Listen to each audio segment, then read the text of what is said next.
During the sect trials, my junior sister and I found 2 beast eggs in the secret realm. My junior sister quickly claimed the exceptionally fine Vermilion Bird egg, leaving me with the plain-looking earth egg of unknown origin. On the day of hatching, my egg revealed a dark-skinned earthworm with scars. I diligently detoxified and nurtured it until it ascended as a divine golden dragon. Eventually, I stood beside him as an equal, basking in glorious moments. Meanwhile, the Vermilion Bird transformed into a stunning beauty, adored by the entire sect with countless admirers. This sparked jealousy in my junior sister, who resorted to forbidden ancient skin-changing arts, only to meet her end consumed by crimson flames. Resentful at heart, she dragged me down to perish together in ashes. When I opened my eyes again, my junior sister unblinkingly chose the dull egg. This time, I'll be the revered dragon queen adored by thousands. You can slowly compete with the Vermilion Bird for male attention. I cradled the Vermilion Bird's egg and entered the cave abode without looking back. Never pick up a man by the roadside, or you'll regret it. Here are 2 beast eggs. Each of you shall choose one as your spirit beast. The master's slightly authoritative voice echoed through the forest.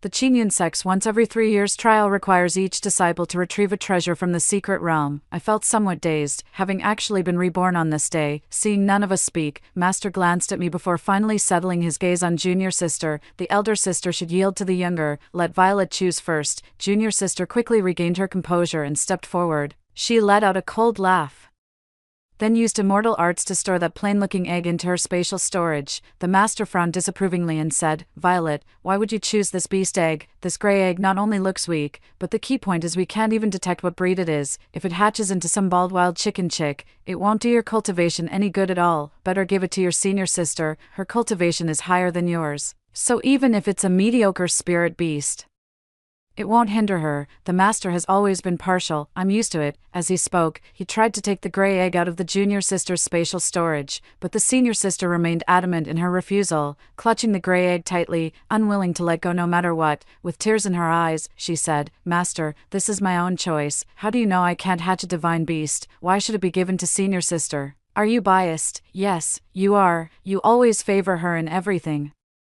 The junior sister's spoiled voice sounded particularly grating in the open space. Upon hearing this, the master couldn't hide the disappointment in his eyes. After a moment, he finally relented, but then master turned around and said to me, "Arwen, the Vermilion Bird's power is immense. I fear you may struggle to control it. Let me take it in instead." I jerked my head up, meeting master's unyielding gaze. "Then what about my trial? If we can't bring anything out of the secret realm, the elders will abolish our cultivation and expel us from the mountain." I weighed my words carefully, speaking firmly. "Master, all 3,000 disciples saw us chasing after those 2 golden lights. You also said that each of us would get one of the beast eggs. If only junior sister gets one while I don't, wouldn't it invite gossip from the entire world?" Surprisingly, my junior sister spoke up for me. "Master, let senior sister have the Vermilion Bird egg. If others see her without one, they'll surely spread rumors about me." The junior sister, "Ridiculous. That fox-like face of the Vermilion Bird mustn't be allowed to seduce our master. More and more people are coming this way. Forget it.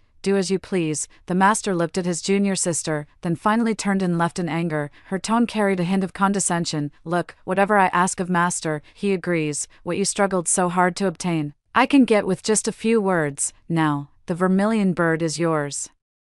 Enjoy it, senior sister. This time, I'll be the revered dragon queen adored by thousands, while you can slowly compete with the Vermilion Bird for attention." I picked up the Vermilion Bird egg. "We'll see about that," then left without looking back. "I'd like to see if your fate in this life will be better than in your previous one. Don't pick up men from the roadside." Junior sister treats the beast egg extremely well, even better than I did in my past life. Every day before dawn, she would rise holding the gray egg and go to the nailing cave to absorb the essence of heaven and earth, only returning to her moon-embracing pavilion with light, delicate steps at night. At first, the people of the Chinyan sect praised the junior sister for her deep affection and devotion, going to such lengths to care for her spiritual beast, but she would occasionally trouble the senior brother to fetch spiritual spring water, bother that senior sister to transfer spiritual energy, or borrow magical tools and elixirs. Over time, everyone grew resentful. Violet is now smugly complacent, waiting for the day the golden dragon hatches to dominate the 3 realms, then she becomes the dragon queen. Thus, the gentle mask of feigned courtesy from the past was violently torn away by her, and without regard for others' opinions, her every move became domineering. I kept the Vermilion Bird's egg in the chi-gathering pool while focusing on my cultivation. In my past life, The vermilion bird often followed my junior sister to target me. I still vividly remember how it burned my hair with its flames. I could never be entirely free of resentment. Moreover, its crimson fire reduced me to ashes, and the searing pain is something I will never forget. A person must ultimately rely on themselves. I glanced at the beast eggs in the pool and tossed in the nurturing grass I'd gathered from the mountain. Since I've chosen her, I must take responsibility for her for a lifetime. Responsible for raising her to adulthood. As for what happens afterward, leave it to fate. Afterwards, I calmed my mind and began meditating to cultivate my skills. On the day of hatching, my junior sister begged our master to set up a protective array around the egg, and send our senior brother to the monster-infested Black Mountain to find spirit herbs to aid its hatching. After a day and night of hatching, the gray egg finally transformed. A dark-skinned man with inky black hair, a scar and horns on his head crawled out of the shell. The master took one look and showed visible disappointment. Just a 100-year-old earthworm, nothing more. With that, he left without even wanting to speak to his junior sister. The master's words were like a 1,000-foot wave crashing upon a calm sea. Most people were still worried. Earthworms are inherently weak, even after cultivating for thousands of years. They'd still be useless creatures, better to discard it early and get a strong, robust spirit beast instead. This man is too hideous, covered in twisted, disgusting scars. No wonder his true form is an earthworm. Previously, no one knew what breed that gray egg was. Now that they've learned their spiritual power and spirit stones were feeding an earthworm, they couldn't hide their disgust. The junior sister pretended to be reluctant on the surface, yet seemed resolved. Fellow disciples, I know you're worried I might suffer injustice, but there's no other way. Since I've chosen him, I must treat him well for life. I cannot be faithless. If I were to abandon him just because his magic is weak, how would I differ from the demonic cultivators? If Master found out, he'd surely expel me from the sect. The junior sister crouched down before anyone could react. She hugged the naked man lying on the ground with sincere tone. Don't worry, even if I have to oppose the whole world, I will definitely protect you. Everyone was stunned. Was this really their usually pure and chaste junior sister? Seeing the man unresponsive, Violet's face turned even redder. I won't abandon you. You are my family, Ronan. I'll call you Ronan. Okay, Ronan. The name I gave him in his previous life. His newly transformed body was weak, and he fainted after nodding. From then on, the junior sister sought all kinds of treasures, just to remove the scar from the face of her beloved spiritual pet. The earthworm, as the vermilion bird took form, I exhausted all my spiritual power to protect her, finally ensuring her successful hatching. Just like in her past life, she transformed into a woman of unparalleled beauty. The vermilion bird was naturally affectionate towards humans. She called me master endearingly and followed closely behind me, going wherever I went, even when I appeared cold. She didn't mind at all, eagerly sticking close to me. Her wholehearted devotion was solely for me. Her master, the key point is, no matter what I did, she supported me unconditionally. Where else could you find such an amazing ancient divine beast? The temper is simply too good. As time passed, my heart gradually leaned. Oh Violet, Violet, you've missed an absolutely wonderful person by your side. I placed a veil over Suzaku's head, and without asking why, she put it on, chirping all day long. It's too noisy for me to calm down. However, the cave dwelling has indeed become much livelier. This kind of life seems quite nice too, but Violet, can she really warm that man's heart? I can't wait to see her reaction when she learns the truth. I sent outer sect disciples from the foot of the mountain to deliver the rare poison pill to junior sister. That medicine most likely won't disappoint me. News of Violet spending a fortune for Ronan occasionally comes from the moon-embracing pavilion. I just found it hilarious. In my past life, I used my own spiritual power to nourish his true dragon form, even splitting half of my spiritual veins to help him rebuild his true body. The clan physician said that without my unreserved assistance, Ronan would never have ascended successfully. This lifetime, Violet keeps bombarding him with spirit stones and elixirs. I wonder if his puny earthworm body can handle it. The vermilion bird blinked its lovely almond-shaped eyes and asked me, Sister Arwen, must a lover always be more important than oneself? I see little Aunt Violet constantly orbiting around Ronan. She even scoffs at the Grandmaster's lectures and slacks off during training expeditions, only managing to catch 2 unformed earthworms during the hunt. Second brother keeps currying favor by offering gifts he didn't earn, and even got mocked by second sister for it. I froze for a moment before declaring firmly, no, first we must love ourselves. Violet had been lost in the Dragon Queen's illusion for too long, her sense of direction long gone. Not only did she neglect her cultivation, obeying Ronan's every whim, she even dared to steal treasures from the pagoda while repeatedly defying her master. Though many harbored grievances, her sweet talk managed to smooth things over time and again. Indeed, a 1,000-mile dike can collapse due to an ant's nest. 3 years have passed. The number of elixirs I sent to the moon-embracing pavilion kept increasing. Not once were they sent in my name. As per tradition, there's still a match between me and my junior sister. It's meant to test the compatibility between spirit beasts and their masters. On the arena, we stood facing each other. The scar on Ronan's face had long healed, and his features were quite handsome. My sharp ears caught a female cultivator teasing. Who would have thought Ronan is quite handsome? I wonder if the skin beneath those robes is as smooth as his face. I'd love to capture him and have Madame Choi at the Chinlu house teach him a lesson or two. In the past, I would have rushed over to give her a beating, demanding she apologize to my spirit beast. Now Violet just smiles upon hearing it. Thoroughly pleased with others' remarks, she gazes at Ronan's profile, the corners of her lips curling upward, Ronan's face flushed crimson. His fists clenched tightly, lips slightly parted. Yet ultimately unable to utter a word, the duel begins. Violet's cultivation level was low, and she was defeated in just a few moves. Her beautiful eyes glared with indignation, as if unwilling to accept defeat, gave Ronan a meaningful look, then, veins bulged on his neck as we watched his body gradually expand. First, black scales emerged from his head, then his legs fused together. Suddenly plunged into the sea of clouds, twisting like a swimming dragon. Everyone was startled. This is a flood dragon. Ronan actually cultivated into a flood dragon. Who would have thought that a mere earthworm could ascend and become a flood dragon? This is utterly unbelievable. Although flood dragons cannot rival divine beasts like the Snow Mountain nine-tailed fox, Vermilion Bird, or Phoenix, as an ordinary spirit beast, it's more than qualified. Moreover, it evolved from a mere earthworm into a flood dragon. Violet shot me a provocative smile. Senior sister. Regret is useless. In this life, I'm the winner. I can't be bothered to waste my breath. The Vermilion Bird also returned to its true form and soared into the sky. The entire arena was engulfed in flames, leaving everyone stunned. Oh my god, this is the ancient divine beast Vermilion Bird, so majestic. However, in that moment of distraction, the Vermilion Bird charged at the dragon, its massive wings tightly enveloping the serpent. In the end, Ronan plummeted straight down from the clouds. Blood gushed uncontrollably from his mouth, limbs stiffening. This is what you owe me, Ronan. The Vermilion Bird transformed back into human form, landing steadily on the ground. Violet glared at me and the Vermilion Bird with intense hostility. Already discontent, the crowd recovered from their shock and reflected. The strength of this flood dragon was too pitiful. With just a light flick from the Vermilion Bird, it prostrated on the ground, utterly feeble. All the spirit stones and elixirs our junior sister extorted from us over the years went to such a weakling. I never heard the Vermilion Bird used any miraculous medicines either. The junior sister couldn't bear these sarcastic remarks, her eyes brimming with tears. A senior brother who had been infatuated with her for years defended her. Enough, we're all fellow disciples. No need to be so harsh and aggressive. What a bunch of shrews. The female disciple who was scolded didn't say much, just threw out a remark. If your cultivation isn't up to par, then train harder instead of always scheming with underhanded tricks. Then they left in twos and threes, carefree and unbothered. Violet said viciously, Arwen, don't get too cocky. Sooner or later, I will become the Dragon Queen, the most noble woman in these three realms. Then, I'll make you live at my mercy. I replied with a smile, all right, I'll be waiting for your good news.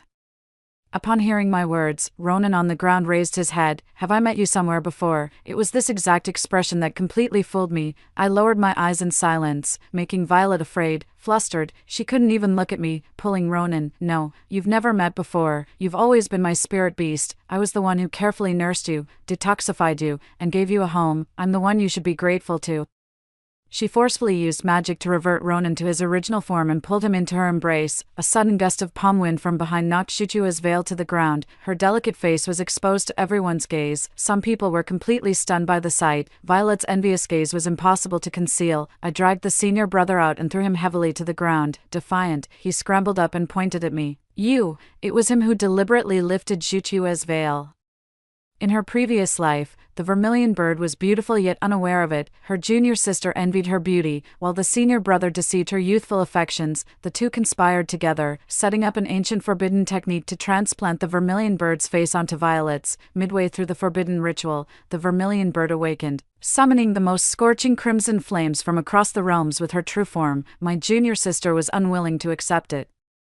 Believing I had stolen the spiritual beast and immense wealth that rightfully belonged to her, before being sucked into the crimson flame, she used all her spiritual power to drag me in with her. By then, I had already been drained of both chi and blood by Ronan's torment, leaving me with no strength to fight back. The person opposite me looked fierce and menacing, as if I had committed some grave betrayal against our sect. Arwen.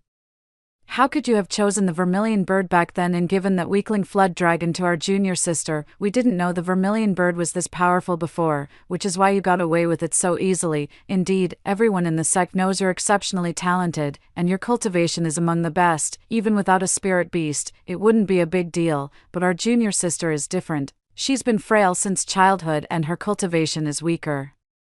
So she needs a powerful spirit beast for protection. I stood with the Vermilion Bird, facing off against the group opposite us. That pointy-faced, shrill-voiced appearance was truly repulsive. Take a closer look. Well, if it isn't the Big Brother's lackeys, the kind that wags its tail for a bone but bites the hand when the bone's taken away, they've already dispersed the crowd, leaving only those who have a grudge against me. Violet's eyes brimmed with tears as she watched coldly from the sidelines. Letting rumors spread, her hesitant expression made it seem like I had bullied her to seize the Vermilion Bird, and she calls herself a senior sister, doesn't understand basic courtesy at all. All those teachings from our master about respecting elders and cherishing juniors went straight to the dogs with her. The second senior brother emerged from somewhere, his gaze piercingly cold. He scolded me, "Arwen, return the Vermilion Bird to junior sister immediately. It's her blessing, not yours. Defying the natural order like this will bring retribution upon you sooner or later." A cleaning disciple also stepped forward. "Only those filthy, lowly mixed beasts suit you. Hurry up and exchange the spirit beasts with junior sister." I just opened my mouth, but hadn't spoken yet. Junior sister pretended to be frightened and took a step back. "No need, senior brother. If senior sister wants the Vermilion Bird, just let her have it. We don't have to exchange." As soon as these words were spoken, everyone grew even more indignant. Some even went as far as to spit and throw stones at me. Suzaku had to summon a massive barrier to protect me. We're sisters who climbed the mountain together, yet one is sweet and sensible while the other is rigid and inflexible. It's truly detestable to behold. Suzaku anxiously gripped my hand, and I gave her a reassuring look. These words weren't the first time I'd heard them, but in the past. I let them slide out of respect for our shared sect ties, but this time, I refused to endure it. I directly drew the sword at my waist, summoning heavenly thunder that struck the ground, creating a bottomless fissure. The massive lightning and thunder successfully silenced the clamoring crowd. I stared at the group of people before me, imprinting each one of them into my mind. Am I born to be a punching bag? Born to yield to junior disciples and respect senior ones? Why? We're all children of human parents. Why should I give way? Respect is mutual. If someone crosses me, I'll repay them 1,000, no, 10,000 times over. I'm making this clear today. Vermilion Bird is my contracted spirit beast, now and forever. No one can take it from me. Second senior brother stepped forward again, his tone icy cold. Senior sister should naturally yield to junior sister, even if the Vermilion Bird recognized you as its master. You should have voluntarily dissolved the contract. How utterly shameless, because my cultivation far surpassed theirs and I wasn't good with words. In their hearts, I naturally couldn't compare to the lively, sweet-talking, and pitifully delicate junior sister. In my past life, second senior brother adored junior sister to the extreme. He contributed to my unhappiness as well, burning with rage. I directly summoned heavenly lightning to strike him. After 9 bolts of heavenly lightning, the second senior brother lay on the ground, his body charred black and his face twisted in agony, pointing at me while unable to speak, coughing out puffs of black smoke, rolled my eyes and fainted dead away. Others backed off 3 paces, afraid I might get angry. This was the first time I'd displayed such formidable skills in front of them. Since they won't listen, there's no point reasoning with them, I said to everyone. If junior sister truly wants the Vermilion Bird, we can just exchange the spirit beasts back. A troublemaker egged her on. Junior sister, hurry and swap them back. Startled by me, junior sister looked at the severely injured dragon in her arms and seemed to recall something. No, I won't exchange. I refuse to become the Vermilion Bird's master. She's unworthy of being my pet. The Vermilion Bird is an ancient divine beast that suppresses demonic creatures. How could junior sister utter such words? The lackey's expressions changed slightly. For her sake, the second senior brother was struck half dead by heavenly lightning. Little did they know, it was precisely my act of summoning the heavenly lightning that made her crave power madly. She gazed at it in her arms as if it were a priceless treasure. She screamed through tears, "In all the world, only Ronan is worthy to be my spirit beast. I don't want some puny Vermilion Bird." No one dared to step forward and provoke my bad luck. I smiled and said to everyone, she was the one who rejected the Vermilion Bird, she was the one who chose that grey beast first in the secret realm, and she was the one who despised the Vermilion Bird, treating it like a scourge. If anyone still wants to stand up for her, feel free to come find me, just don't blame me if my sword shows no mercy.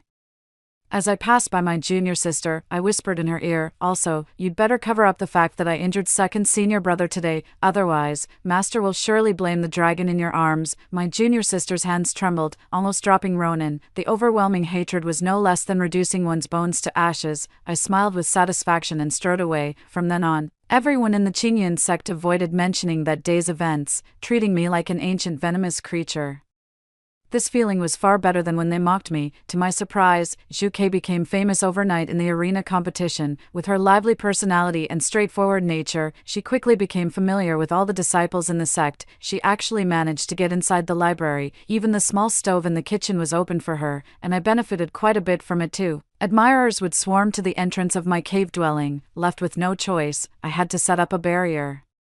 "Unless you can defeat me, no one shall lay a finger on the Vermilion Bird." Upon hearing this, most eligible disciples visibly showed their disappointment. Violet got the news and came to mock me. "You're opposing the entire sect just for some seductive fox spirit. Senior sister, oh senior sister, despite your extraordinary talents, you care so much for an outsider." She looked at Zhu Ke with a flicker of hostility in her eyes. I said coldly, "Zhu Ke is not an object, nor a tool to be casually returned. She has consciousness and thoughts. All actions must align with her preferences." Violet chuckled twice, boasting to herself, "I'm not like you. Sooner or later, I'll prove I'm stronger and more qualified to be Master's disciple than you. Ronan will soon ascend as a golden dragon, ruling the 3 realms. By then, I'll be the Heavenly Empress, second only to one, above all others." Zhu Ke burst into laughter, crossing her arms. "Heavenly Empress?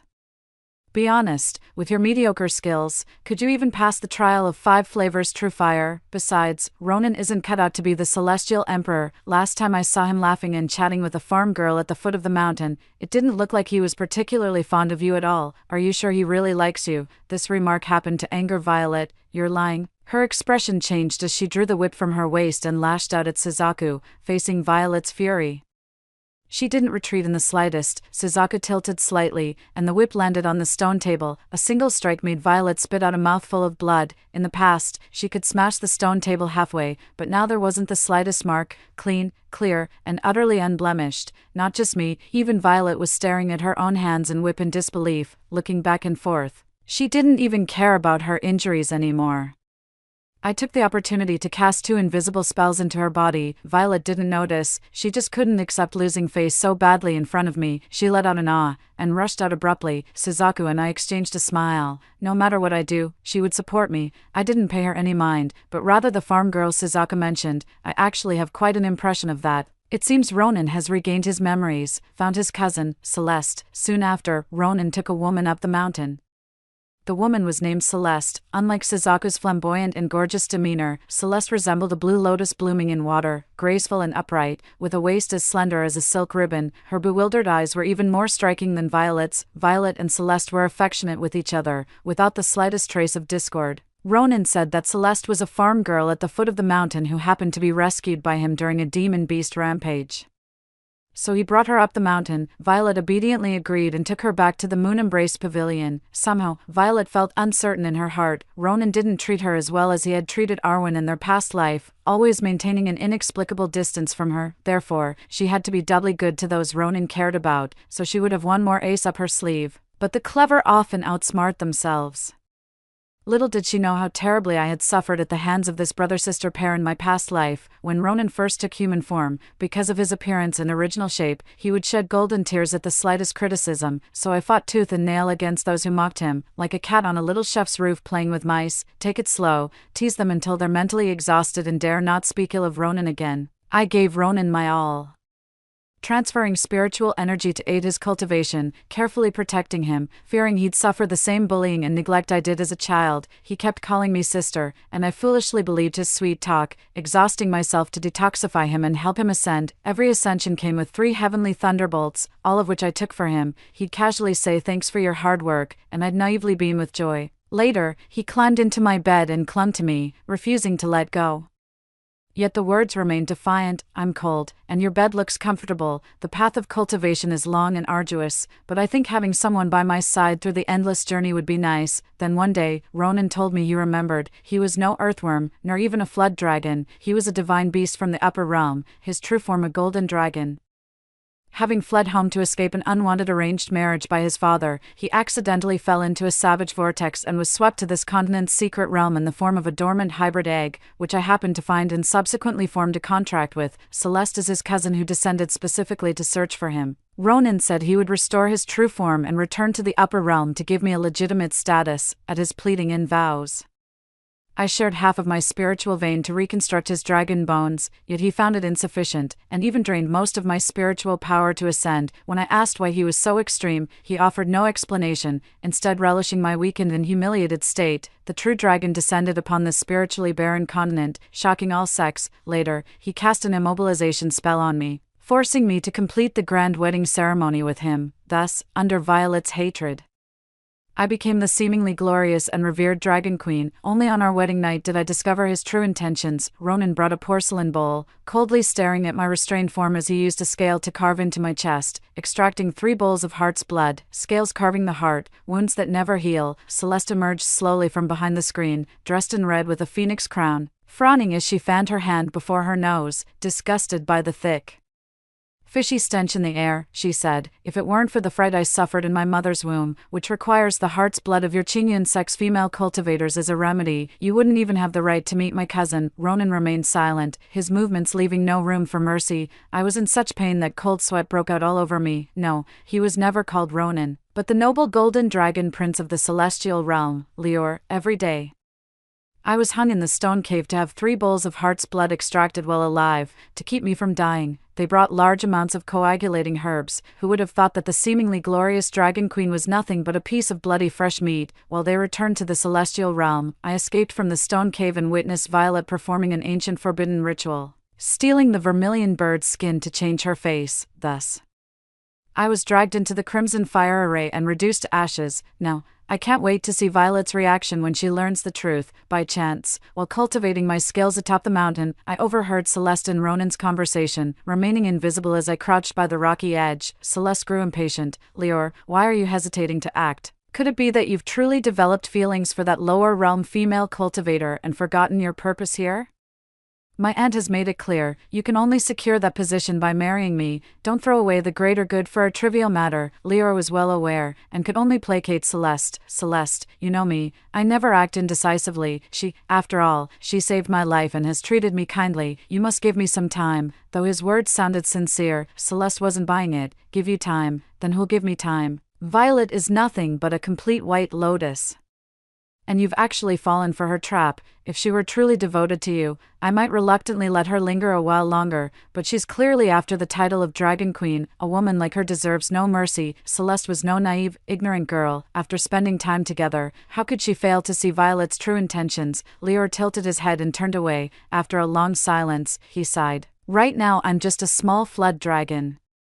The injuries I sustained when I fell into the wilderness have prevented me from regaining my true form. How can I possibly emerge unscathed from the Azure Cloud sect in this state? Not to mention, Violet is Primordial Heavenly Venerable's most beloved disciple." Celeste secretly resolved to kill, curling the corners of her lips. "If she wants to be the Dragon Queen, then let her be. The condition is, she must pay a price." He narrowed his eyes and whispered, "You mean?"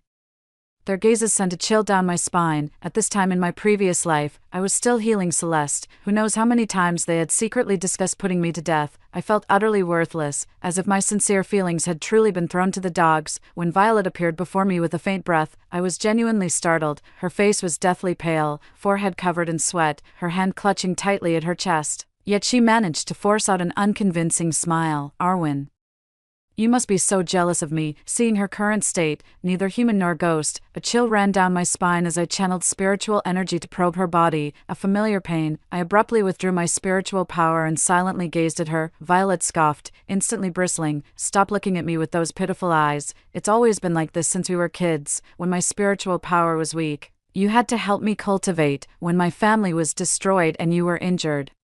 You still dragged this burden up the mountain to seek a master. When I got bullied, you always had to stand up for me. Who do you think you are to me, that you think you can control me? Just because my mother casually gave you a coarse bun when you collapsed by the roadside, you presumptuously decided you were my sister. But I don't care one bit. I know you've been reborn too. I just can't accept it. Why did choosing Zhu Ke in my past life lead to complete annihilation?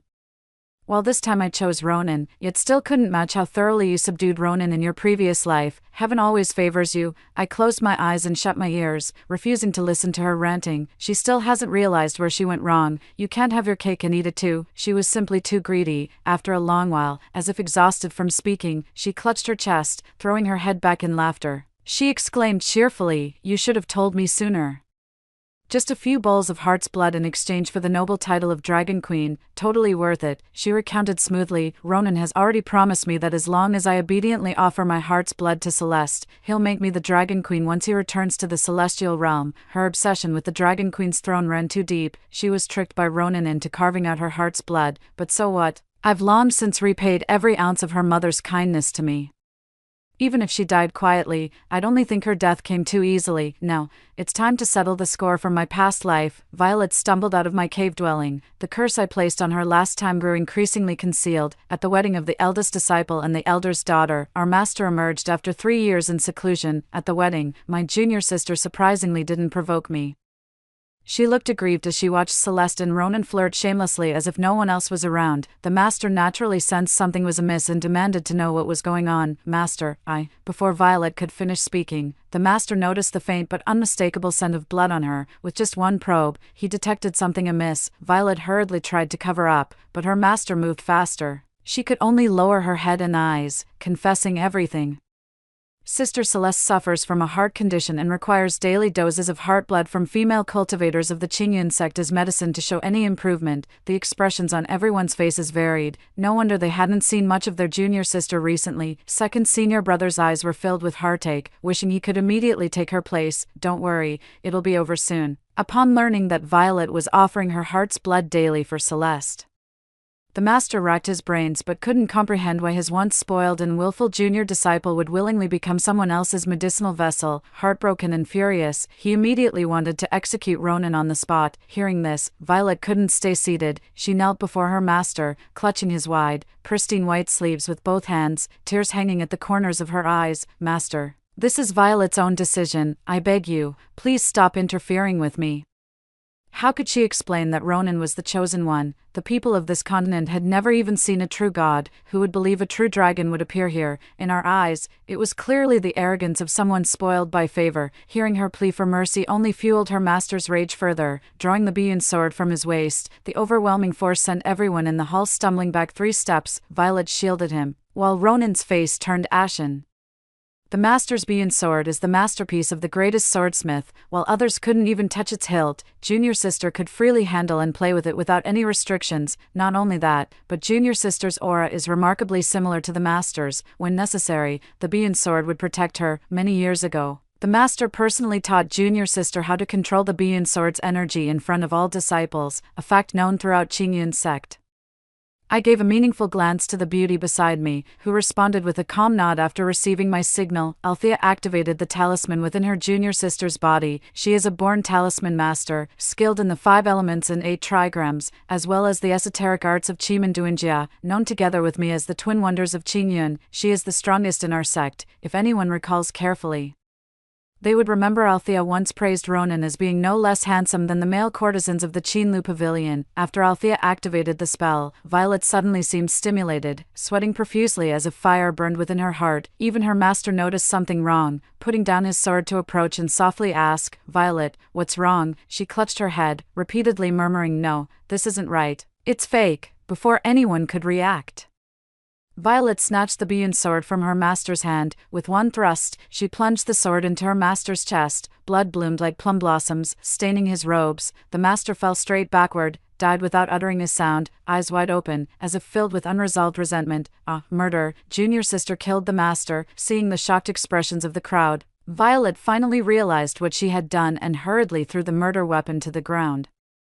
She shook her head frantically. "No, it wasn't me." Violet couldn't defend herself. No one would believe her no matter what she said. Although the senior brother usually got along well with her, this was the perfect moment to establish his authority. He drew his sword and pointed it at Violet, feigning grief and indignation. "Our junior sister has committed the grave sin of killing our master." With the Qingyun sect now leaderless, as the 21st generation senior brother, I shall avenge our master and purge this traitor today. All disciples, heed my command. Form the battle array. Second senior brother stepped forward, shielding Violet as always. The truth hasn't been uncovered yet. How can you act so arbitrarily? Junior sister is master's most beloved disciple. If he knew of this from beyond the grave, he'd surely return to claim your life. The eldest senior brother sneered before issuing his commands. The disciples immediately assumed combat stances, surrounding Violet, Ronan, Celeste while casting formation spells, Althea, Suzaku, and I quietly withdrew from the combat circle. In the chaos of battle, everyone sustained injuries. The second senior brother tore open a gap in the formation to escort Violet. Ronan transformed into a flood dragon form and fled with Violet and Celeste. Second brother, outnumbered, fell at the formation's core.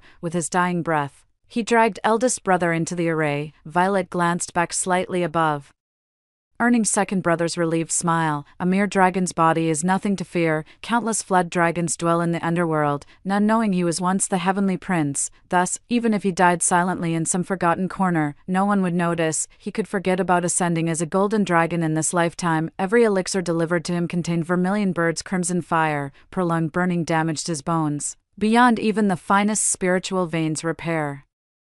Althea and I secretly searched for their traces. Finally, we made a discovery in an abandoned cave dwelling. As we approached the cave dwelling, Violet's agonizing voice came from inside. Ronan, how cruel you are. I've already offered my heart's blood. Why must you still drain my spiritual veins? Don't you know, without my spiritual veins? Celeste smiled, her ferocious expression utterly unlike her usual self. Of course we knew you'd die, but so what? My body has fully recovered. I no longer need your heart's blood, and Leo requires the spirit veins to ascend as a golden dragon. Isn't this what you've always wished for? You should feel honored now. Leo lifted Violet's chin, admiring her disheveled state. Violet, you've always been good to me, both in bed and out. Truthfully, I do feel somewhat reluctant to part with you. But who made you feed me so many elixirs that they backfired? Now I can't return to the celestial realm, let alone make you my dragon queen. As my master, it's only fair you sacrifice something for me. Violet's heart shattered. You never intended to make me dragon queen from the very beginning. Celeste suppressed her impatience. Cousin, why bother explaining? If you fail to become a golden dragon, we can't even find the path back to the heavens. We sneaked out this time. No one in the celestial realm knows. If anything goes wrong, we'll be trapped here forever. Once Leo makes up his mind, he won't change it. He pulled Celeste close and comforted her. Why are you jealous? Didn't we descend to the lower realm just to cure your illness? Now that your heart condition has greatly improved, you should be happy. You understand my feelings better than anyone. Hearing this, Celeste gradually calmed down. Leo transformed into a dragon-like form, coiling within the narrow cave. Violet was immobilized against the stone wall by spiritual restraints. What followed was an extremely gruesome scene. The serpentine dragon slowly slithered into Violet's mouth, delving deeper until its entire body had retreated inside her. When he emerged again, a pale spiritual vein was clamped between his teeth. Violet is dead. She died so tragically, her entire body covered in blood. Celeste even kicked Violet's corpse, muttering useless thing under her breath. Leo refined Violet's spiritual veins and absorbed them into his body. Unfortunately, those spiritual veins were completely useless to him. After letting out 2 frustrated dragon roars, he transformed into human form. As Althea and I stepped forward, both Leo and Celeste were startled. It's quite obvious they're afraid of us. Leo sized me up, then smiled. We've each kept to our own territory without conflict. Why push things to extremes? How about this? Let us go this once, and I'll make sure to repay you handsomely in the future. Althea snorted disdainfully. Given their current strength, they're like ants before us. Where does he get the confidence to negotiate terms with us? Celeste strikes first. No need for words. The two sides engage in a fierce struggle. Althea and I didn't go for the kill, but toyed with them slowly. A heavy blow sent Celeste sprawling to the ground. Her heart condition flared up, racking her with agony. How can this be?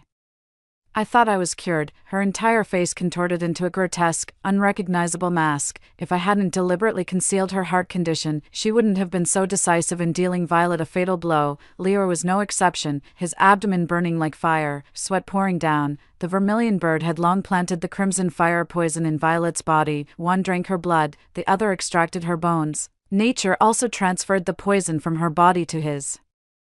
I severed one tendon each in Leor's hands and feet, leaving him completely disabled. Althea picked up Leo and carried him on her shoulder. She said to me, "Thanks." I stopped her, and Althea raised an eyebrow. "What, are you going back on your word?" "Not exactly," I said, pulling out a vial of medicine from my robe. I handed it to Althea. "This is something I looted from the Joyous Sex lair a couple of years ago. Use it to spice things up, it'll make sure he obeys, Althea chuckled. Took the vial, thanked me, and left. Althea was lustful, often visiting the Chinlu Pavilion at the foot of the mountain, and was regarded as an outcast by her peers, yet she possessed extraordinary talent, so no one dared to criticize her. In her previous life, she asked me for Ronan, but I refused. No, it can be considered as fulfilling her wish from that lifetime. Ronan cannot die, nor can he be discovered by the Celestials. The once lofty dragon prince has become the exclusive plaything of a female sect cultivator. The Vermilion Bird set the cave abode ablaze, consuming both Violet and Celeste's remains. The grudges from his past life have finally been settled. Althea doesn't care about sect affairs. From now on, I shall be the second leader of the Qingyan sect, accompanied by the ancient divine beast, the Vermilion Bird. Side story. Vermilion Bird, even in my slumber. I knew the egg beside me came from the celestial realm. It was just so ugly, one could say it had a dust-covered, earth-stained appearance. Its shell was misshapen, gray, and black, the kind even cultivators would disdain if given for free. In contrast, I was plump and lustrous, clearly no ordinary specimen at first glance. My mother told me that all newborn beasts must find a master to form a contract with. So I kept wondering endlessly, what kind of master would I meet, and so, I waited and waited. Finally, in the secret realm, 2 women arrived. My master snatched me away first, shouting loudly, "This egg is mine now." I concede defeat, senior sister. Back then, I still held beautiful hopes for everything. Moreover, Violet treated me extremely well at the beginning, saying things like, "I'll rely on you to regain my pride 10,000 times a day" in front of me. Soon, I took human form. In my consciousness, there is no distinction between beauty and ugliness among humans. But from everyone's words, I gathered that my appearance was quite flamboyant, even surpassing the continent's #1 beauty by 3 parts. Violet became insanely jealous, with not a trace of goodwill in her eyes. They made me sleep in a dim underground cave, clipping my flaming wings. In comparison, I prefer Arwen. No matter how useless Ronan is, she always stands in front of him with a smile to protect him. She patiently teaches him swordsmanship and cultivation techniques. I even saw her secretly taking Ronan down the mountain to listen to storytelling and eat candied hawthorns, and Arwen is protective. Once when I locked Ronan in the library, she actually scolded me. Mother said, "Once you choose a master, you must be responsible for her for life." So, I want to try once more. For Violet, love her, protect her, help her, I eagerly approached, using every possible method to please Violet. I also did many things that went against my conscience, for example, targeting Arwen, the strongest master of Qingyan sect, and throwing Ronan off the cliff, thinking that by doing so, I would earn my master's high regard. Unfortunately, reality is not so. On the day Ronan ascended to become a golden dragon, Violet lashed me 108 times, calling me a worthless thing. Amidst everyone's congratulations, Violet punished me by sending me to the monster-infested Kangwu Mountain, sealing my cultivation and forbidding the use of immortal arts. On the day Aunt Arwen married Ronan, Violet stripped me of my Vermilion Bird mark and left me soaking in an icy lake all night. Then, she and the lecherous senior brother set up an ancient forbidden technique to skin me and Violet and swap our faces. In grief, I summoned crimson flames, intending to burn them all, burn to utter nothingness. May we never meet them again in the next life. Everything about the Azure Cloud sect makes me sick, in my days. I saw Arwen being pushed into the formation array by the senior brother. Fine, having more company in death means less loneliness, but why is her aura so weak and her spiritual veins gone? Didn't she marry the true dragon, that man she picked up? So, she also chose the wrong spirit beast. Fellow sufferers in a harsh world. I dripped my fingertip blood onto Arwen's forehead. This time, I choose my master. Slowly, I open my eyes. A warm embrace lifts me up. She gently taps my eggshell and whispers softly, "Since you've chosen her, you must take responsibility for her for a lifetime." And, Story 2, my so-called good stepson, who appears to be excellent in both character and learning in front of others, during the apocalypse, in order to save his own life, he kicked me into a group of mutants. After my death, I was reborn before the apocalypse. My stepson still wants to shamelessly suck my blood and act like a grown-up baby. To this, my evaluation is, get lost, I'm busy saving the world. This failure of a character and useless account should be cancelled as soon as possible. The morning news is reporting that recently, there has been an incident where an unknown fish injured people in an open-air swimming pool. Currently, the swimming pool has suspended its operation, and the relevant departments are intervening in the investigation. The sound of the TV report reached my ears, and I woke up with a start, pain. It really hurt. The pain of having my limbs torn apart by the mutants was so real, but the hands in front of me were intact. Wasn't I torn to pieces by the mutants? Madeline, are you even listening to me? Are you so desperate for a man, you have to find one right before my college entrance examination? Have you ever considered my feelings? The young man who burst in threw his school bag onto the glass table and started cursing, in my memory.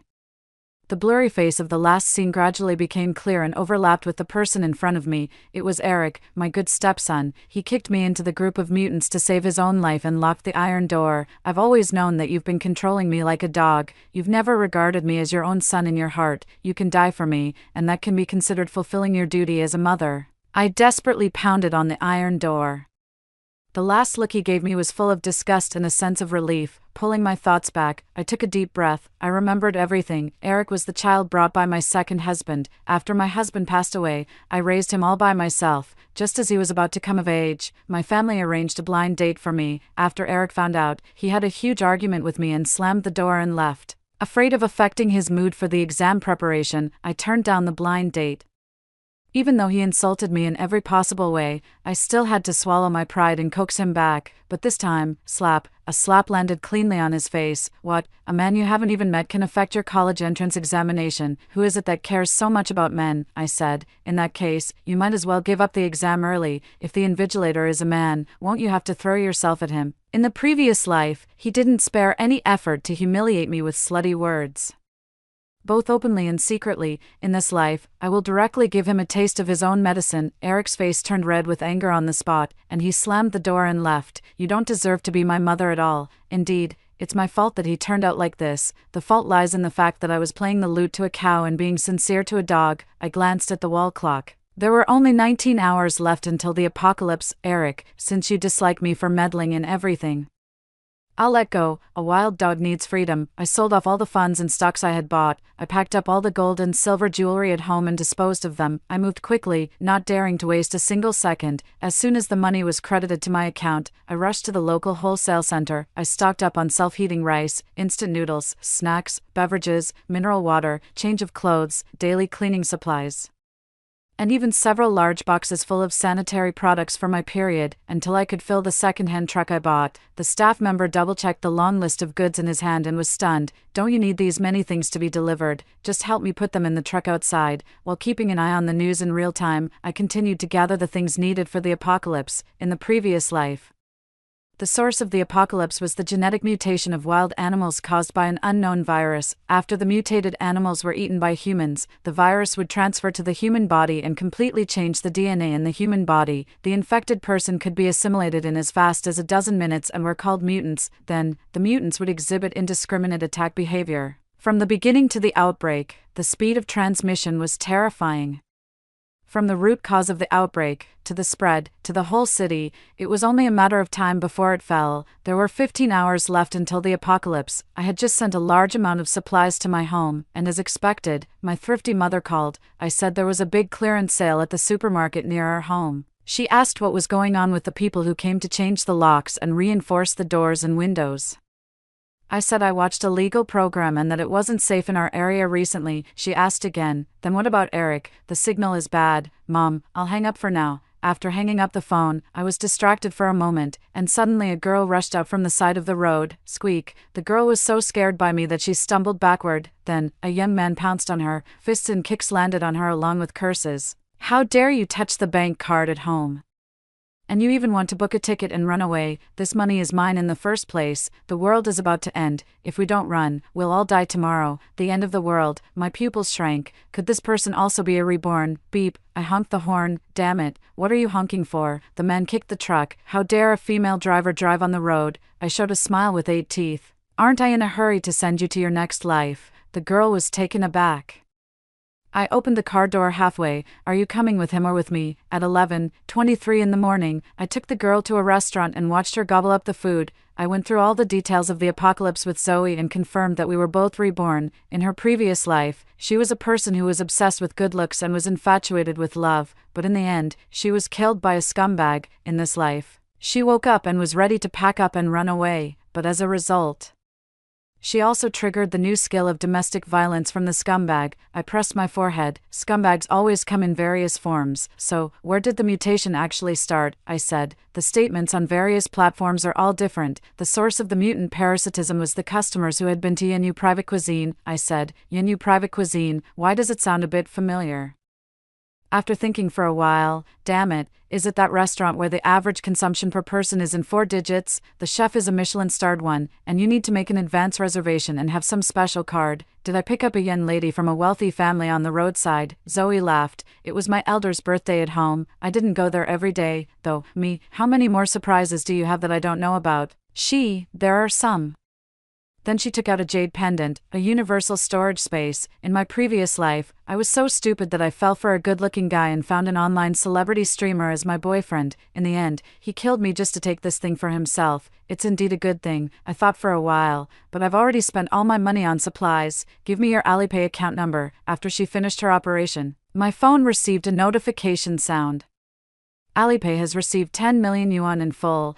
Zoe had a calm expression. My eyes were filled with shock. This overwhelming fortune is finally coming to me. What safety protection, suburban villa, and a huge underground storage room. Buy them all. Buy everything for me. At exactly 3:00 in the afternoon, there was less than half a day left until the apocalypse broke out according to my memory. We had everything ready and drove to Yenu Private Cuisine located in the suburbs. On the way, I received a call from the school. Hello, Eric's mom. Eric didn't come to class today. I want to ask what happened. It took me a while to remember that I had a thankless stepson. I said, sorry, teacher, he might be causing trouble outside. If you really can't find him, you can expel him. Don't let him ruin the reputation of your prestigious school. Teacher, I said. Yes, that's exactly what I mean. He's actually a grown-up baby. I'm going to cancel this failure of an account. I feel refreshed. Eric most likely wants to play a temper tantrum and skip class. He's probably thinking of the trick of me coaxing him back. Now I'm all busy saving the world. Who has the time to care about him? As long as we can prevent the seafood city from opening, maybe we can prevent the apocalypse. Zoe asked, should I go and buy it now? No. By the time we go through the acquisition process, it will already be dawn. Then what should we do? Of course, I aimed at the gate of the seafood city, stepped on the gas pedal suddenly. If you can't beat them, join them. Bang, half of the car body was stuffed into the seafood city, and the glass of the gate shattered all over the ground. The messy scene scared away the diners. There were a few people who were retreating in fear while holding their phones. Don't post on Douyin at this time, please. After we apologized repeatedly and with the temptation of Zoe's money, the boss with a face resisted the urge to call the police. Zoe even offered to buy all the seafood ingredients of the day at 1.2 times the market price as additional compensation. After buying more than a dozen tanks of seafood ingredients, I stuffed them all into the storage space at once. Now the source of the seafood city was easily cut off by us, and it was so smooth that it felt like a dream. It gave people an unrealistic and illusory feeling. We returned to my residential area and lay on the bed with Zoe. Although we had been busy all day and were both exhausted, we had no sense of tiredness. At 1:57 in the morning, there were 3 minutes left until the crisis broke out. Every second passed slowly as if we were counting them. Could the apocalypse really be prevented by us so simply in the dark? Zoe curled up. I hope I'll receive a warning from my boss for absent from work without reason tomorrow. Maybe I'll even be on the local newspapers, or the headline of Douyin. A female driver drove a vehicle into a restaurant. Damn, I forgot to put on makeup. We chatted aimlessly, under the heaven and earth, witnessed by Taishan Laojun. I, a believing woman, am willing to eat a vegetarian diet for the rest of my life in exchange for a peaceful and prosperous world. Amen. Your beliefs are quite complex. This is called wide selection and extensive investment. There will always be one that works. We laughed together, subconsciously using the joyful atmosphere to cover up the unease in our hearts. At 2:00 in the morning, the time when the apocalypse broke out in the previous life, but at this moment, it was peaceful and calm outside, just like every other night we had spent before. We were so excited that we couldn't put it into words for a moment. Could the apocalypse really have been solved by us so easily, suddenly? I felt a sense of unease for no reason and opened the storage space casually. My mind went buzz. The scene in front of me made my mood sink directly to the bottom. There were originally more than a dozen transparent fish tanks in the storage space, which stored all kinds of seafood. Now, countless fish eggs were crammed into each fish tank, and it was impossible to see the seafood that was originally raised in the fish tanks. It was like countless dense eyes staring at me. But it was clearly dark and quiet outside. We could faintly hear 1 or 2 dog barks from a distant place, and the whole community was asleep. I walked to the window. It's okay, everything is fine, isn't it? In the next instant, suddenly, there was a loud noise of glass being smashed to pieces with great force above my head, mixed with the sound of a woman's scream that was so terrified that her voice became shrill and out of tune. I took a big step backward. What was happening? The tip of my outstretched finger seemed to touch the sticky and warm liquid that was dripping down. I turned on the flashlight of my phone. It was blood. Then, the woman's face distorted with horror and the large amount of blood flowing from her neck flashed past my eyes. Bang! She fell from the 18th floor and landed on the ground. It turned out that when one was extremely scared, they couldn't make a sound. I opened my mouth wide and slowly raised my head. I only saw that on the semi-open balcony, the woman's husband stretched out a long tongue like a lizard and licked the blood that had just spurted out. The silence in the dark was completely torn apart, the lights turned on by the residents, the screams coming from the corridor, the successive crashing sounds, the police sirens of the vehicles in the distance. And the collision sounds were triggered one after another like a row of dominoes. Madeline, Zoe came out with a pale face. And her voice was trembling. It's okay, we've already done everything we could. I hugged her and kept comforting her. Only when the evening wind blew did I realize that I already had tears all over my face. Zoe and I both knew all too well what these noises meant. The apocalypse, it really had come. In the dark night, we listened to the screams outside and the roars of the mutants with our eyes wide open. And we couldn't fall asleep all night. It was only when the sky began to grow light that the noises gradually subsided, but I was soon woken up by the WeChat notification sound when I was half asleep. Whose child was left outside? Shouldn't you keep a closer eye on them at this time? I don't know how some people are as parents. They don't even know their child is lost, and the child is still knocking on doors one by one now. A child. How could there still be parents who left their child outside alone at this time? Bang bang. Suddenly, there was a knock on the door in the living room. Then, a child's voice came. Dad, open the door. Let me go. I quickly grabbed Zoe. I got up, took out my weapon, and tiptoed closer to the door. Dad, open the door. The child's voice that didn't get a response still carried a disturbing innocence. But the knocking on the door became more and more urgent and rough. After the apocalypse, not to mention a child, it was very difficult for an adult traveling alone to survive, let alone. I looked at the small handprints on the outer door that were concave inward. These were the doors and windows that I had just reinforced before the apocalypse. How could a human child leave such marks on them? Alarm bells rang loudly in my head for a moment. I replied in the group, everyone, don't open the door. This might not be a normal child. As a mother, when I hear a child crying outside and looking for their parents, my heart aches. You are such a cold-hearted mother. Sure enough, if the child isn't your own, you don't know how to feel sorry for them. I don't know how much grievance Eric has suffered in your hands on a daily basis. At this time, another adult female voice came from outside the door. Little friend, whose child are you? But then there was a terrifying and ear-piercing scream. My heart sank. I quickly leaned over to look through the peephole. The outer door opposite was wide open. Blood splattered all over the surrounding brick seams. The woman who had originally opened the door and asked the question was already lying on her back on the ground, but her head was nowhere to be found. Blood was gushing out from the severed neck of the woman. And the child who had been knocking on doors from house to house looking for his father was standing beside her, his head, for want of a better word, split into several parts, and it seemed to be wrapping something inside, moving up and down, much like the chewing motion of a human being. The child was still muttering to himself, "No, you're not my father doesn't look like this." The next second, his head split open again like petals, and he spat out what he had eaten before. It was the head of the woman with a terrified expression. Dad. The mutant suddenly turned his head towards me, and the petals quickly closed up, returning to the appearance of a cute and pink child. Are you in there? If we could ignore the minced meat at the corner of his mouth and the neck that was twisted like a twist due to turning his head, I quickly stepped back and took out a small flamethrower. The strength of the mutant child was much greater than before. The outer door bulged inward in large pieces rapidly, and it probably wouldn't hold up for long. At my signal, Zoe stood by with a gasoline tank, waiting to splash it on the mutant the moment he broke through the door. The mutant was set on fire immediately, and he was just stuck in the broken doorway, unable to advance or retreat. Dad, it's so hot. Help me, Dad. The mutant child screamed and struggled in the flames and was finally burned to a charred black. Zoe said with difficulty, can they actually talk? If a person infected by the virus had a strong obsession before they died, After turning into a mutant, they might still act according to that obsession. Maybe this child was abandoned by his parents and has been looking for them all the time. Then, I casually took a photo and sent it to the group. Picture, if anyone still calls this thing a normal child, I'll send it to your doorstep. The apocalypse was still going on, and the communication began to be affected. The signal became intermittent.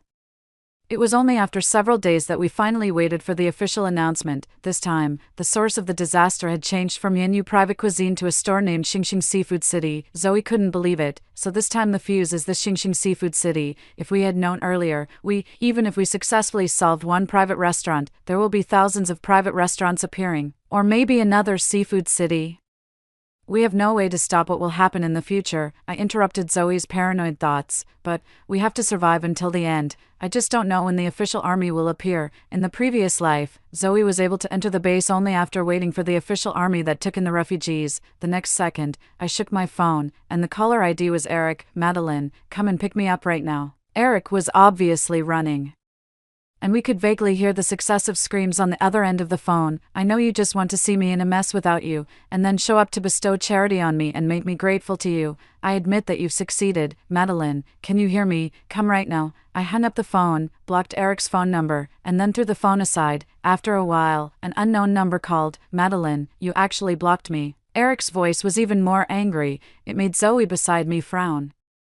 You're calling me by my full name and acting like a cornered beast. All the manners I taught you have gone to waste. That's it. As I said this, I was about to hang up the phone. Wait, listen to me. Eric's voice was terrified and out of tune. I know you love me the most, so I'm begging you, Mom. I'm your only son, so Eric could also show weakness. Instead, I became calm and composed. Aren't you always blaming me for meddling too much? What a coincidence. We've reached a consensus. It turned out that he had always known. He knew that my control was for his own good. After enjoying all these things with a clear conscience, he jumped out and accused me of being controlling. I lowered my eyes and said word by word, Eric, look out for yourself. I originally wanted to stay at home and get through the most chaotic first month after the apocalypse, but when we woke up this morning, we found that the mutant fish eggs in the space had disappeared. Could it be that the space ate them? Looking at the space that had doubled in size, the answer was obvious. Zoe made a bold guess. If we feed it for a few more days, won't we be able to move an arsenal into the space? Isn't that a bit too much? One should be content. I looked hesitant, but my body honestly took out the car keys. We were fully armed and got into the modified off-road vehicle taken out from the space and moved forward with difficulty. The shops along the street outside had all been looted. Traces of dark purple dried liquid could be seen everywhere. Flies and insects were having a wild party, and broken limbs and minced meat had become the most common things on the street at this time. The front of the brand new off-road vehicle before we went out also gave off an indescribable stench of decay after crashing into several mutants. Bang! A homeless man suddenly rushed to the side of the car.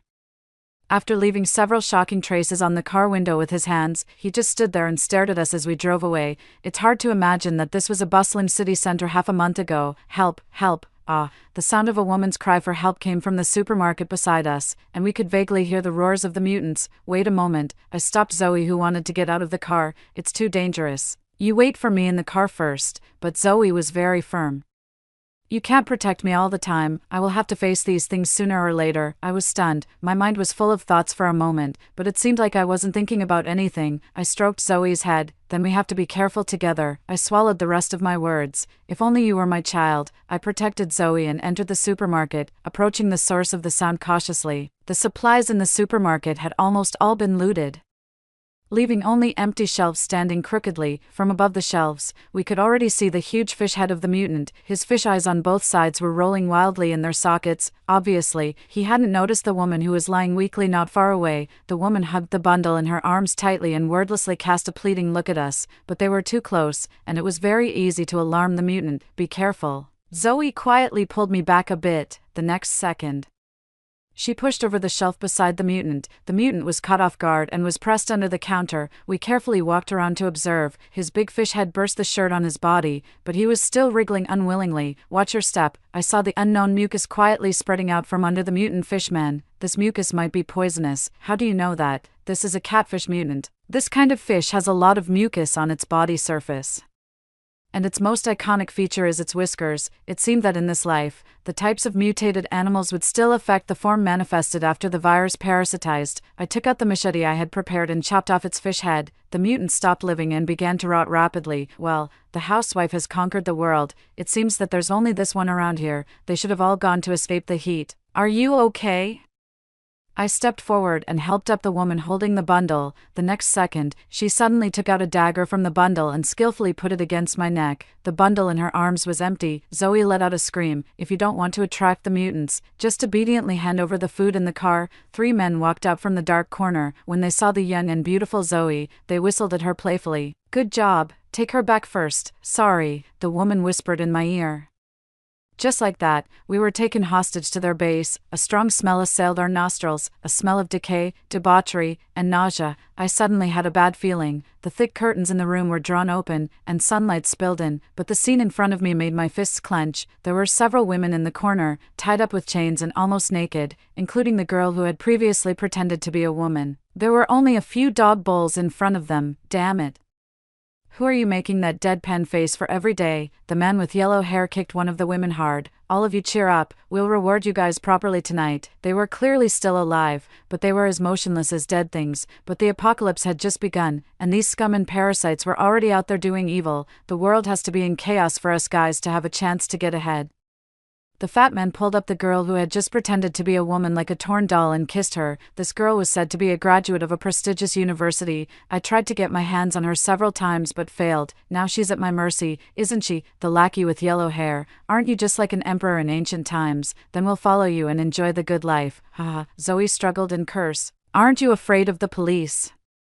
But her words only caused the other side to burst into laughter, and they commented on Zoe. I couldn't stand it anymore. I quietly took out a small knife from the space and cut the rope, then splashed a cup of liquid towards them. I thought it was daytime. What kind of daydreams are you guys having? You want to rule the world? When I was surviving in the apocalypse, there might not even have been monkeys on Mount Me yet. They let out screams one after another. My eyes.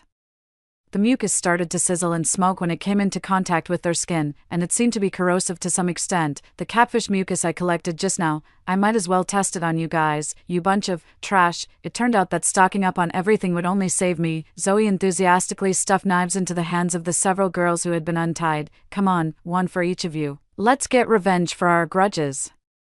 The fat man who was under my foot was still cursing nonstop. Clang. The knives fell to the ground one after another. The several girls just curled up, and no one dared to take the knife. Zoe didn't understand. Why don't you take the knives? They've already been knocked down by us. We've already been defiled by these beasts. What's the point of living? There are many reasons to live. I swiftly confiscated the yellow-haired man's tool for doing evil with a slash of the knife.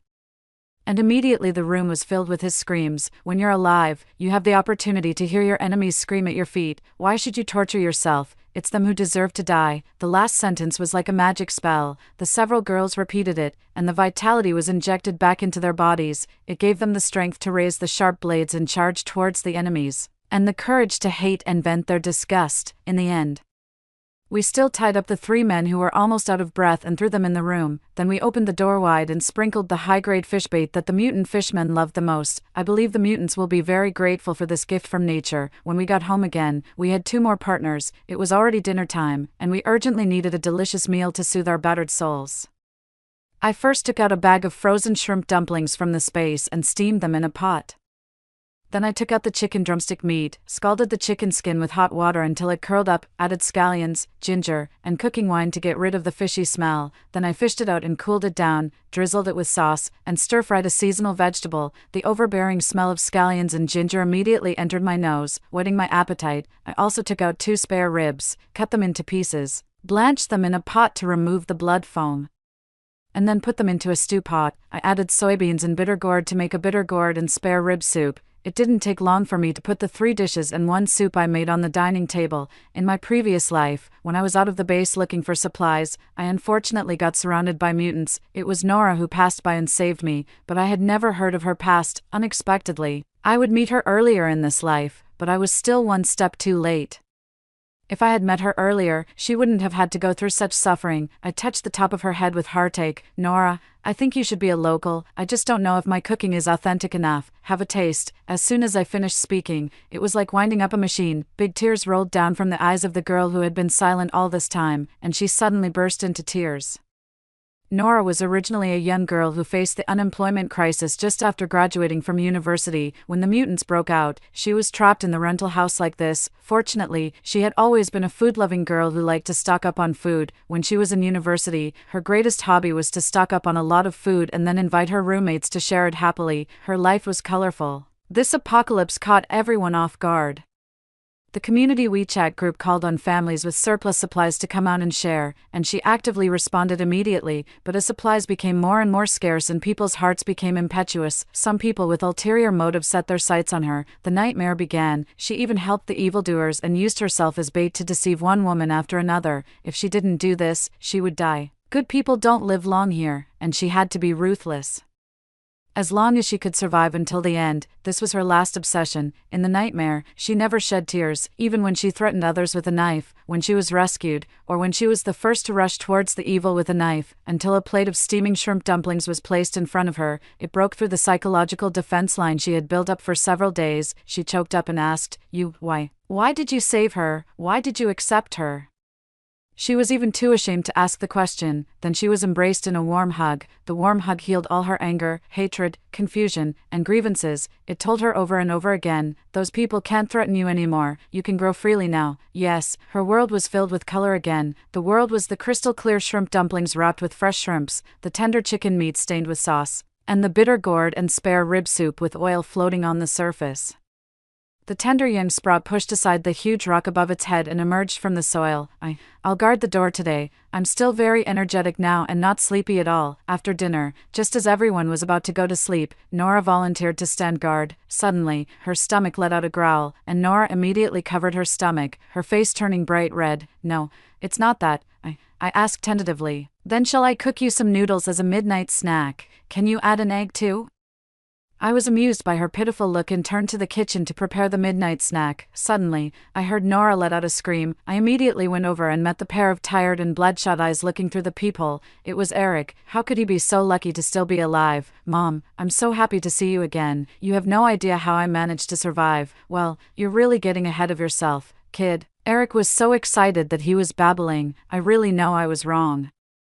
I just wanted to come and see you. I brought a few packs of instant noodles. How can you still be eating so well?" The aroma of the scallion oil noodles with a runny yolk egg wafted over, making Eric's originally fake pitiful expression twist. He couldn't hold it in anymore. He had trekked for more than half a month, all the way from the school in the suburbs to the home in the city center. Along the way, he was filled with fear and hadn't had a full night's sleep, afraid that if he fell asleep, he would end up in the belly of a mutant. When he was extremely hungry, he even rummaged through the trash cans. As a result, his stepmother was living it up at home and even looked full of energy. His originally pleading and flattering expression almost cracked, but he forced it back, making his expression look a bit. I made a move to close the door. "Wait a minute." In a hurry, Eric blocked the door with his hand, and his hand was severely pinched, his face contorted with pain. "You can ignore me, but you can't be so heartless as to just watch me die, right?" He stepped aside, revealing the long-haired girl leaning against the wall behind him. The long-haired girl had a pale face and was clutching her waist, with blood still gushing out. While bandaging the long-haired girl's wound, we learned everything from her intermittent account. After the apocalypse started, even the school far away in the suburbs had fallen. A group of 7 or 8 of them fled from the school together.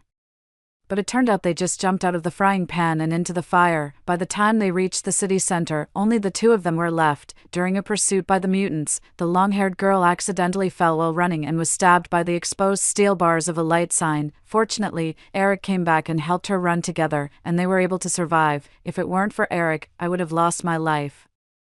The long-haired girl recovered quickly and said with the vitality unique to a young girl, "Auntie, Eric is right. You are indeed the kindest person in the world. It must be very happy to be your child." I raised an eyebrow. Could this hopeless stepson actually know how to save people? Could it be that he had been beaten up by the apocalyptic environment and actually grew a conscience? I'm not sure. Let's wait and see. The long-haired girl showed her tiger teeth. "Don't worry.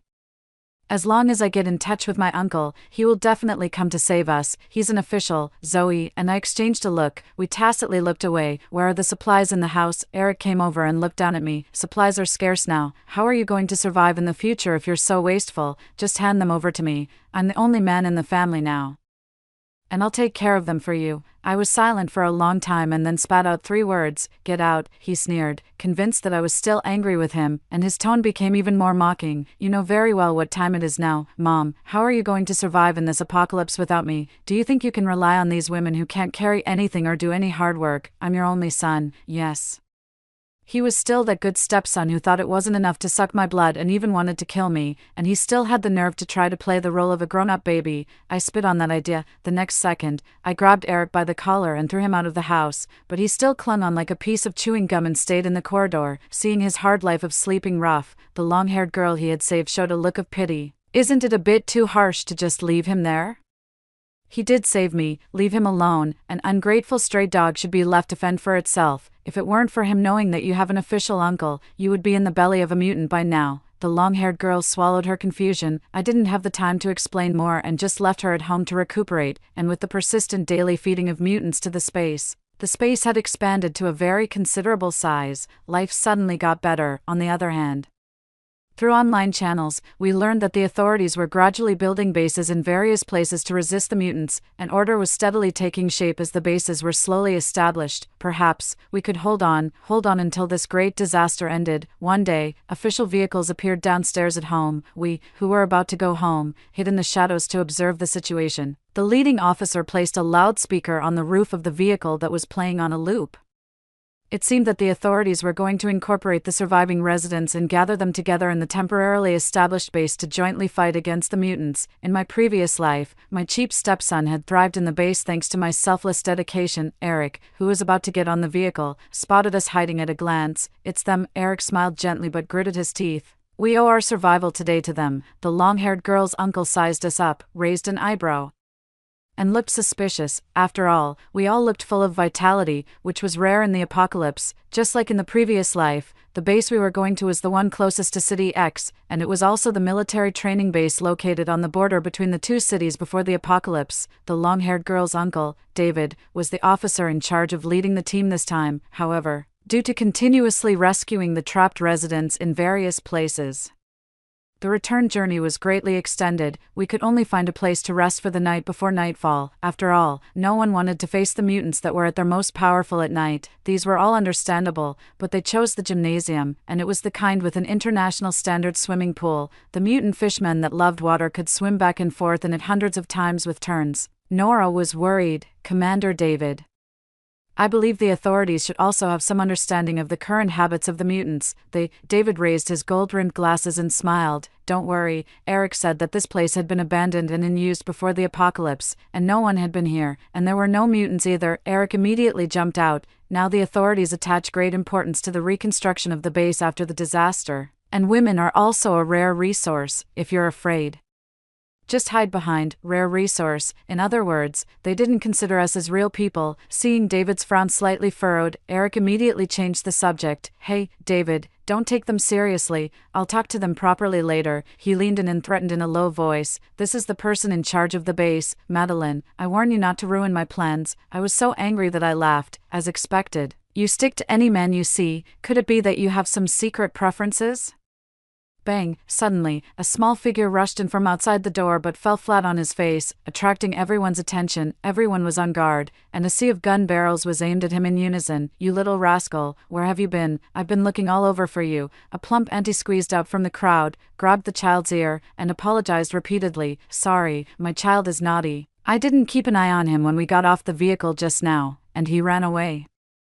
I suggested that we could check if the child had any wounds on his body, but the auntie firmly opposed it and wouldn't let anyone touch her child, so we had to give up. Creak, the heavy doors slowly closed, blocking the gorgeous sunset outside. After the gymnasium door was locked, my right eyelid started twitching. Even after everyone had rested, I was still observing that mother and son without leaving a trace. The child kept whispering to the auntie that he was hungry.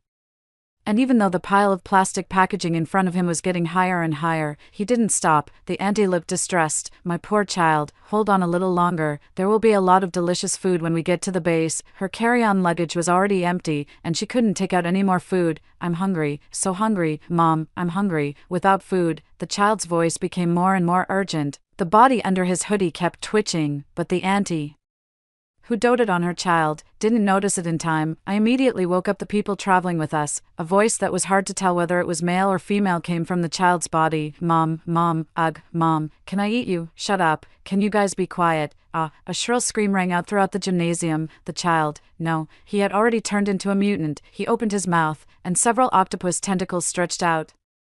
He grabbed the auntie who was closest to him and stuffed her into his mouth. His octopus tentacles became thicker and thicker as a result, waving wildly, and he casually grabbed someone and strangled them to death. Suddenly, blood foam flew everywhere, and the sounds of gunshots and cries mixed together. It made my head ache. "Zoe, what are you still standing there for? Run!" The crowd was now running around like a panicked flock of sheep.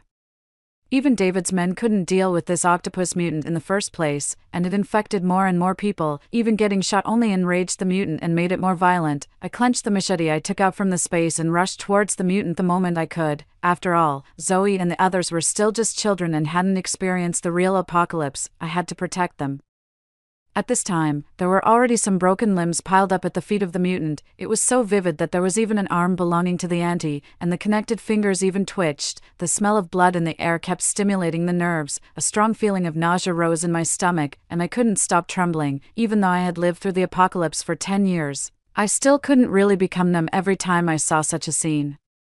I kept clearing away the mutants that blocked my way. When the octopus mutant sensed the approaching threat, it raised one of its tentacles and smashed it towards me. The next second, the tentacle was cut off by my knife. There was no blood flowing out from the cut, but it was hissing and giving off white smoke. Sure enough, the corrosive mucus of the mutants was also effective on them. It was worth all my hard work in collecting it. Out of the corner of my eye, I saw that the other tentacles of the octopus were about to lash out at the crowd. Zoe's face was deathly pale, and she could only watch helplessly as the tentacle lashed down. My eyes were bloodshot, and I didn't have time to rush over to help. "Zoe," bang! The bullet from the shotgun hit the tentacle precisely, and the tentacle broke off at their feet. It was so close. Fortunately, an uncontrollable anger welled up in my chest. After exchanging a look with David, who had fired the gun, I threw myself into the battle again. Even though the mutant was finally killed by the combined efforts of the people who had reacted in the army, we still suffered heavy losses. After the battle, the ground was covered with shocking bloodstains and broken limbs. The surviving people were all in a heavy mood, without the slightest sense of luck at having survived the disaster. Hey, these things can even talk now. If we could communicate with them, wouldn't that be a great weapon? An out-of-place voice appeared in the team, but no one had the mood to pay attention to him. Only Eric stared at the corpses on the ground, lost in thought. The dilapidated highway intersection was covered with vines, and one after another, delicate and beautiful roses bloomed on it, making people hold their breath in admiration of the greatness of the Creator. Suddenly, one of the roses suddenly grew more than 10 times its original size, casting a huge shadow. And the thick vines began to lash down like a storm. All units on alert, the team members dodged the attacks of the vines while cursing. "Damn it, how can even the flowers, plants, and trees become spirits now? How are we supposed to live like this?" However, the mutation happened at this moment. The vines that were moving subtly on the ground suddenly attacked and tied up several people in the team, in almost the blink of an eye. The vines pierced through their hard skulls and emerged from the back of their heads. The vines that broke through the bones were still stained with fresh blood, and a delicate rose bloomed in the wind, making people shudder. I listened to the screams of the other team members in my headset, and my heart tightened. We couldn't afford to delay any longer. The situation would only get more and more unfavorable. "Cover me." Under the cover of the team members, I dodged the attacks of the rose's vines left and right and took out my gun to aim. The bullet accurately pierced into the root of the rose, and after a few seconds, it withered completely. "Sister Madeline, how did you know so well? You even knew that there would be a mutated plant here." Zoe and I exchanged a look and smiled meaningfully at each other. It had been a year since we were taken in by Base X. During this period, the mutant virus hadn't been fundamentally eradicated, and humans were still struggling to survive. This time, the base detected signs of active life near the highway station. With my subtle reminder, they decided to send a team for inspection. As expected, we found the mutated rose plant. In my previous life, the plants also seemed to have undergone some kind of evolution due to the presence of the mutant virus and had all mutated. However, in the previous life, Due to the failure to discover it in time, several bases fell. And humanity suffered heavy losses, but in this life, with the reminders from me and Zoe, the base could discover the appearance of the mutated plants faster and more accurately and take targeted measures, greatly increasing the survival rate of the base. The team member looked envious. After this mission, you're going to be dispatched to province-wide to open a new base, right? I smiled. I'm not sure about that. After this mission is completed, let's withdraw and head back. A cheer erupted in the team. Why can't I be dispatched to establish a new base when she, Madeline, can? After I returned to the base, I went to David's office as usual to report. When I pushed open the door, I saw Eric arguing with a red face and a thick neck about something. Eric turned his head when he heard the noise. When he saw it was me, his face was filled with hatred. After the incident in the gymnasium, David brought the remaining people back to Base X. But Eric didn't receive the attention he had expected. I don't know what David said to him, and he obediently worked in logistics and supplies at the base for a year. When he saw that I had to go on field missions continuously to fight against the mutants, he would also squeeze and make things difficult for me in various ways. He even selectively ignored us when distributing supplies, until he learned that I was about to be dispatched to build a new base. He became anxious and started yelling like a mad dog, but David's reply was impeccable. This is also an arrangement from above. The task of going to province-wide to establish a new base this time is extremely dangerous. With Madeline's strength, she is indeed the best candidate. The implication was that Eric wasn't up to it. I couldn't help but let out a snort of laughter. Eric raised his voice in disbelief. Just her. I'm her son. Why don't I lead them? Then let me ask you. I walked up to him and looked him straight in the eye. After the apocalypse, how many mutants have you seen? How many have you killed? And how many people have you saved from the mutants? I hadn't had time to wash up since I just came back from outside, and the smell of blood on me enveloped Eric. He stammered and avoided my gaze. In an instant, the difference between us was obvious. I showed my 8 teeth and said word by word, without me, your stepmother, you are nothing, now. What right do you have to compete with me for the leadership of the base in Province Y? In my previous life, he did build a new base in Province Y and lived a prosperous life, but in this life, he was just an ordinary logistics staff member at the base. It turned out that without me, his life could change so dramatically, and all the resentment I had since being reborn seemed to be poured out at this moment. I no longer needed to be shackled by the role of a mother and be sucked dry by him.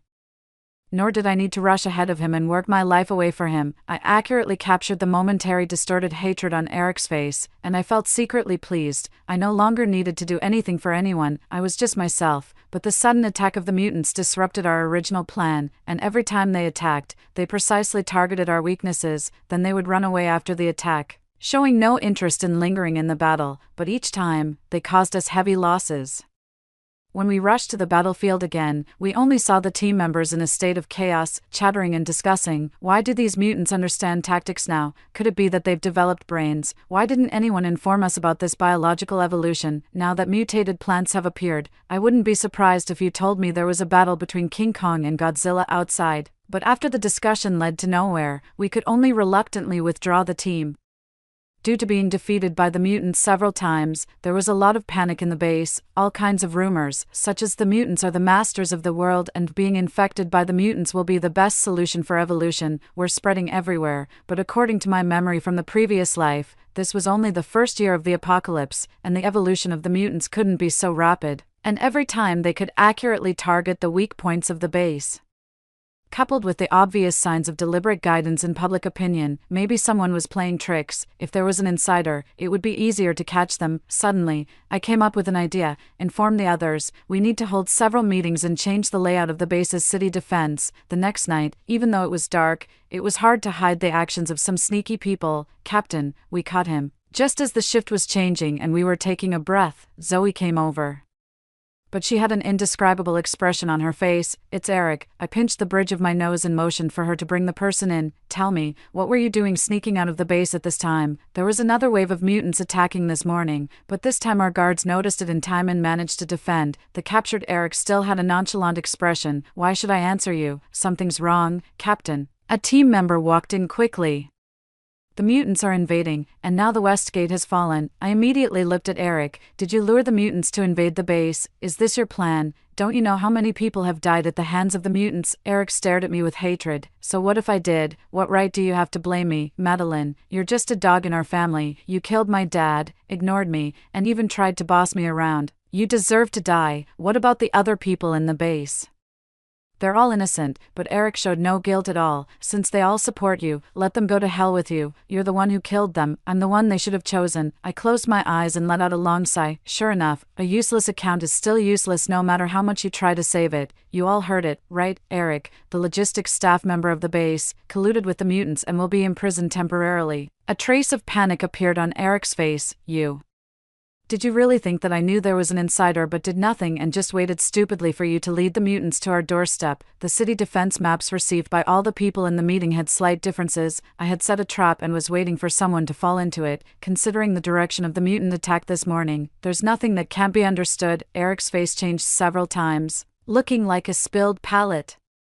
I originally wanted to give you a quick death, but I've changed my mind now. I'm going to make you regret having me as your mother. In the following operations, without Eric, the insider, everything went smoothly, such as killing mutants, building bases, and recruiting talents, and I kept Eric by my side. Since he liked to mix with the mutants so much, I would use him as bait to lure the mutants. You know what? It was surprisingly effective. He went back to the days when he was filled with fear at the beginning of the apocalypse. One day, he finally collapsed and had a high fever that didn't subside throughout the night. When he woke up, he started going crazy. I'm clearly your leader. I'm the person in charge of the base in Province Y. I dreamed it. It's Madeline. It must be Madeline who stole my life. Could a high fever make him dream of his memories from the previous life? But what did it matter? He was just a prisoner now. Okay. Let's withdraw and return to the base. We've gained a lot from this outing. Damn it, the mutants are here again. What should we do? Madeline, why are you in such a hurry? You're already an adult and still so fidgety. Don't we still have a bait? Leave him here, and let's go. Eric's face turned pale, and he pleaded with tears streaming down his face. No, you can't leave me behind. Mom, you're the captain. Say something. I'm your son. You have to save me, Mom. The pain of having his limbs torn apart by the mutants was so real. Screams resounded continuously. It perfectly overlapped with the last scene of my previous life, but this time, he was abandoned by others and fell into the group of mutants in a sorry state, and I had my own life. I wonder if he would feel as regretful as I did back then.